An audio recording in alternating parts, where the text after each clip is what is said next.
അങ്ങനെ നമ്മൾ നേരെ ദർശനത്തിനായിട്ടുള്ള ഒരു പോവാണ്. ദർശനത്തിന് പോകുന്ന സമയത്ത് എന്താ വെച്ചാൽ നമുക്ക് ഇവിടെ നിന്ന് വണ്ടിയിലാണ് പോകുന്നത്. വണ്ടിയിൽ നമുക്ക് നടന്ന് പോവാം. ഏകദേശം 2.5 കിലോമീറ്റർ ദൂരമുണ്ട്. പക്ഷേ ഞങ്ങൾ ഈ ഒരു വെയിലത്ത് പോകുന്നത് ബുദ്ധിമുട്ടുള്ള കാര്യമാണ്.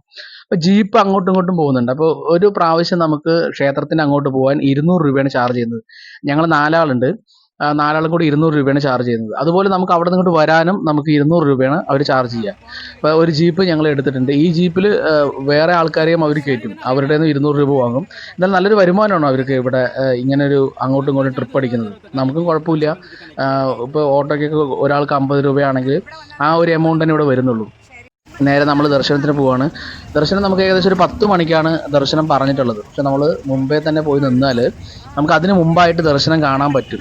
അതുപോലെ നമ്മൾ ഉള്ളിലേക്ക് പോകുമ്പോൾ നമ്മൾ ഓരോ റൂമിലൊക്കെ പെടാറുണ്ട്. അപ്പോൾ അവിടെ തിരക്കും കാര്യങ്ങളൊന്നും ഇല്ല എങ്കിൽ നമുക്ക് കുറച്ചുകൂടെ സ്പീഡായിട്ട് നമുക്ക് ദർശനത്തിന് പോകാം. അപ്പോൾ ഈ പോകുന്ന വഴിയാണ്, ഈ പോകുന്ന വഴിയൊക്കെ ആൾക്കാർ വണ്ടികളൊക്കെ നിർത്തിയിട്ടുണ്ട്. അതുപോലെ ഇവിടെ നമുക്ക് സൗകര്യം എന്ന് പറയുന്നത് ഫ്രീ ആയിട്ട് നമുക്ക് പോകാൻ വേണ്ടിയിട്ട്, ദർശനത്തിന് പോകാൻ വേണ്ടിയിട്ട് ഒരു KSRTC ബസ് ഉണ്ട്. അപ്പോൾ ഞാൻ കാണിച്ചു തരാം. ഒരു അടിപൊളി ബസ്സാണ്, കുഴപ്പമൊന്നുമില്ല. അത് നമുക്ക് ഫ്രീ ആയിട്ട് ദർശനത്തിന് പോകാൻ വേണ്ടിയിട്ടാണ്. പക്ഷേ അത് നമുക്ക് സമയത്തേ കിട്ടുള്ളൂ. അതുകൊണ്ടാണ് നമ്മൾ വരുന്ന സമയത്ത് കിട്ടിയില്ല. അപ്പോൾ ഞങ്ങൾ വേഗം ഒരു ജീപ്പ് എടുത്തിട്ട് ഇങ്ങോട്ട് പോകുന്നതാണ്. ഇതൊരു എൻട്രൻസ് എന്ന് പറയുന്നത് നമുക്ക് 300 രൂപയുടെ ക്യൂയുടെ എൻട്രൻസ് ആണ്. ആ കാണുന്ന വണ്ടിയാണ് ഞാൻ പറഞ്ഞത് ഫ്രീ ദർശനത്തിന് ഇവിടെ കൊണ്ട് ഇറക്കി വിടും. നമുക്കതിന് ചാർജൊന്നും കാര്യങ്ങളൊന്നും ഇല്ല. പിന്നെ ഇതുപോലെ സുമോയും അതുപോലെ ജീപ്പൊക്കെ വരും. അതിന് 200 രൂപ നമുക്ക് ചാർജ് കൊടുക്കേണ്ടി വരും. ഈ ഇരിക്കുന്ന ആൾക്കാർ, ഈ നിൽക്കുന്ന ആൾക്കാരൊക്കെ നമുക്ക് അവിടെ നിന്ന് ആ ഒരു 300 രൂപയുടെ ടോക്കൺ, ആ ദർശനത്തിൻ്റെ ബുക്ക് ചെയ്തിട്ടുള്ള ആൾക്കാരാണ്. അവരിപ്പോൾ ഈ ക്യൂവിൽ നിൽക്കുകയാണ്. ഇനി നമ്മളും പോകുന്ന ക്യൂവിലേക്കാണ്. അത് കുറച്ചുകൂടെ ദൂരം നടന്ന് അങ്ങോ അറ്റത്തു നിന്നാണ് നമുക്ക് ക്യൂ ആയിട്ട് വരേണ്ടത്. നേരത്തെ വന്നു കഴിഞ്ഞാൽ ഞാൻ പറഞ്ഞില്ല, കാരണം എന്താ വെച്ചാൽ നമുക്ക് കുറച്ചുകൂടെ ദർശനം വേഗം കിട്ടാൻ ചാൻസ് ഉണ്ട്.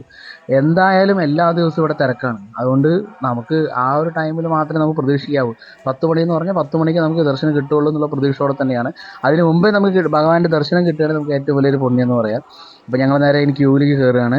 ക്യൂവിൻ്റെ ഒരു എൻട്രൻസ് ആണിത്. എൻട്രൻസിലേക്ക് കയറി നമ്മൾ നേരെ ഉള്ളിലേക്ക് പോകണം. വലിയൊരു നീണ്ട ക്യൂ ആണ്. ഇതിൻ്റെ ഉള്ളിലൂടെ ഇങ്ങനെ നമുക്ക് പോകാം. കുറേ ആൾക്കാർ നമ്മുടെ പുറകിൽ വരുന്നുണ്ട്, കുറേ ആൾക്കാർ മുന്നിലേക്ക് പോയിട്ടുണ്ട്. കുഞ്ഞുങ്ങളുണ്ട്, വലിയ ആൾക്കാരുണ്ട്. പക്ഷേ എന്നാലും വലിയ ക്ഷീണവും കാര്യങ്ങളൊന്നും ഇല്ലാതെ നമുക്ക് മുന്നോട്ട് പോകാൻ പറ്റും.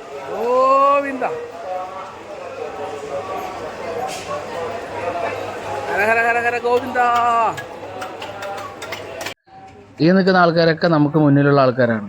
ഇവർ ഫാമിലിയൊക്കെ ആയിട്ട് വന്ന ആൾക്കാരാണ്. അതുപോലെ കുട്ടികളും കാര്യങ്ങളൊക്കെ അതിലുണ്ട്. എന്തായാലും സുഗമമായിട്ട് നമുക്ക് പോകാൻ പറ്റും. നമുക്ക് വലിയൊരു തിരക്ക് അങ്ങനെ പറയാനൊന്നുമില്ല.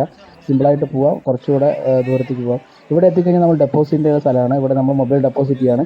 ഇനി ബാക്കി കാഴ്ചകൾ ഞാൻ ഈ ദർശനം കഴിഞ്ഞു വന്ന് കാണിച്ചു തരാം. അപ്പോൾ ഇവിടെ ഡെപ്പോസിറ്റ് ചെയ്തിട്ട് നേരെ പോകണം. ഓക്കെ, ദർശനം കഴിഞ്ഞിട്ടുള്ള ഒരു കാഴ്ചയാണ്. നമുക്ക് ആ ഒരു സ്പേസിലൊന്നും ഫോൺ ഉപയോഗിക്കാൻ പറ്റില്ല. അപ്പോൾ ഇവിടെയാണ് നമുക്ക് ഫോൺ ഉപയോഗിക്കാൻ പറ്റുള്ളൂ. അപ്പോൾ നല്ലൊരു അറ്റ്മോസ്ഫിയറാണ് വൈകുന്നേരം ഈ ഒരു സമയത്ത് ഇവിടെ ഉണ്ടായിട്ടുള്ളത്. ഭയങ്കര അറ്റ്മോസ്ഫിയർ, ഭയങ്കര പോസിറ്റീവ് അറ്റ്മോസ്ഫിയറാണ്. നല്ല കാറ്റും. അതുപോലെ ഇവിടെ കുറേ ആൾക്കാർ ഇരിക്കുന്നുണ്ട്. ഞങ്ങൾ കുറച്ച് നേരം ഇവിടെ ഇരുന്നു.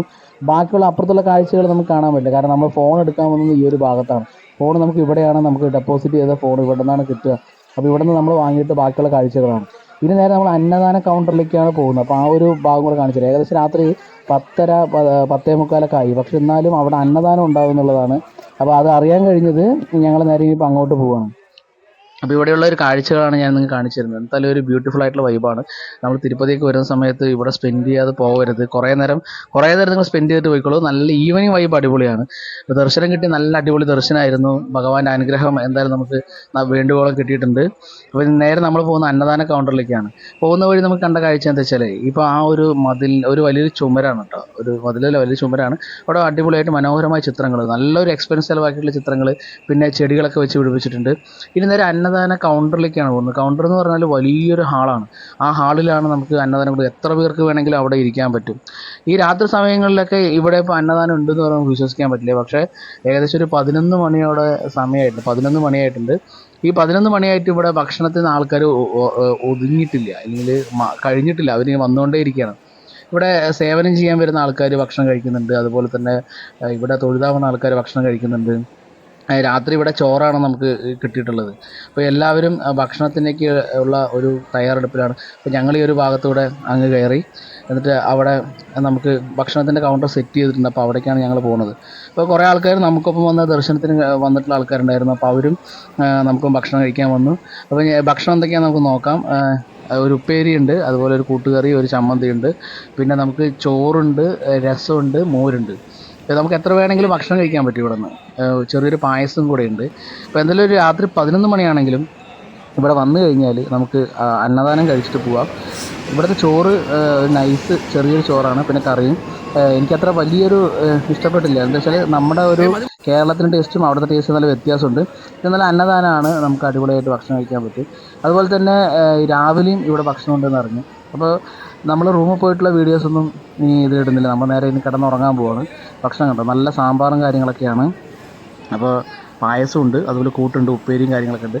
അപ്പോൾ എത്ര വേണമെങ്കിൽ നമുക്കിവിടെ കിട്ടും. പക്ഷേ ഞങ്ങൾക്ക് കഴിക്കാൻ വയ്യ, കുറച്ച് ഞാൻ കഴിച്ചുള്ളൂ. ഇനി നേരെ വീണ്ടും നമ്മൾ പോകുന്നത് ഈ ക്ഷേത്രത്തിൻ്റെ ഒരു ഭാഗത്തേക്കാണ്. ഇവിടെയാണ് ഇതിൻ്റെ നമുക്ക് എക്സിറ്റ് വരുന്നത്.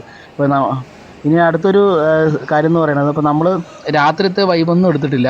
രാത്രി നേരെ പോയി നമ്മൾ കിടന്നുറങ്ങിയ നല്ല ടയേർഡായിരുന്നു. ഇത് രാവിലെ കാണുന്നൊരു മോർണിംഗ് വൈബാണ് കേട്ടോ. ഇവിടെ എന്താ വെച്ചാൽ മോർണിംഗ് ബ്രേക്ക്ഫാസ്റ്റിനുള്ള ക്യൂ ആണ്. ഈ ബ്രേക്ക്ഫാസ്റ്റിൻ്റെ ക്യൂ എന്ന് പറയുമ്പോൾ രാവിലെ എത്ര ആൾക്കാരുണ്ടോ അത്രയും ആൾക്കാർക്ക് ഭക്ഷണമാണ്. അതിങ്ങനെ കണ്ടിന്യൂസ് ആയി നടന്നുകൊണ്ടേയിരിക്കും. ഇവിടെ രാവിലെ ഇപ്പോൾ നമ്മൾ ഭക്ഷണം കഴിക്കാൻ വന്നു. ഇന്നിപ്പോൾ മുഖ്യമന്ത്രി വരുന്നതുകൊണ്ട് നമുക്ക് വരാഹമൂർത്തി ക്ഷേത്രത്തിൽ പോകാൻ പറ്റിയില്ല. അപ്പോൾ ഞങ്ങൾ നേരെ അന്നദാനത്തിനെ കയറിയത്. അന്നദാനം എന്ന് വെച്ചാൽ രാവിലത്തെ ബ്രേക്ക്ഫാസ്റ്റിനാണ് കയറിയത്. പൊങ്കലും ചട്നിയും സാമ്പാറുമാണ് ഇവിടെ ഇഷ്ടം പോലെ നമുക്ക് കിട്ടുന്നുണ്ട്.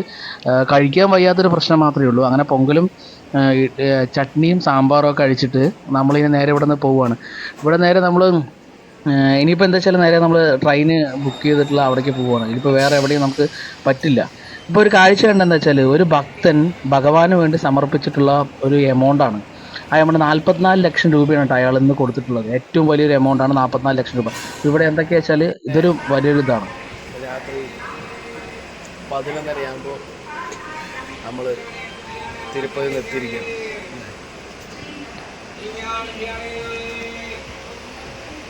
തിരുപ്പതി ദർശനം കഴിഞ്ഞിട്ട് നമ്മൾ രാത്രി ഒരു 11:30 ആകുമ്പോഴത്തേക്കും മലക്കോട് എത്തി. അങ്ങനെ നമ്മുടെ നാട്ടിലേക്ക് തിരിച്ചെത്തിയിട്ടുണ്ട്. അപ്പോൾ കുറച്ച് വീഡിയോസ് നമ്മൾ എടുത്തിട്ടുള്ളൂ, ബാക്കിയൊന്നും കുറച്ച് എടുക്കാൻ പറ്റിയിട്ടില്ല. എന്തായാലും നമ്മുടെ ഈ ഒരു വീഡിയോ ഇവിടെ വൈൻഡപ്പ് ചെയ്യണം. വൈൻഡപ്പ് ചെയ്യണമെന്ന് വെച്ചാൽ നമ്മൾ ഈ തിരുപ്പതി യാത്രയുടെ ലാസ്റ്റ് എൻഡ് വൈൻഡപ്പ് ചെയ്യണം. Okay, bye, see U.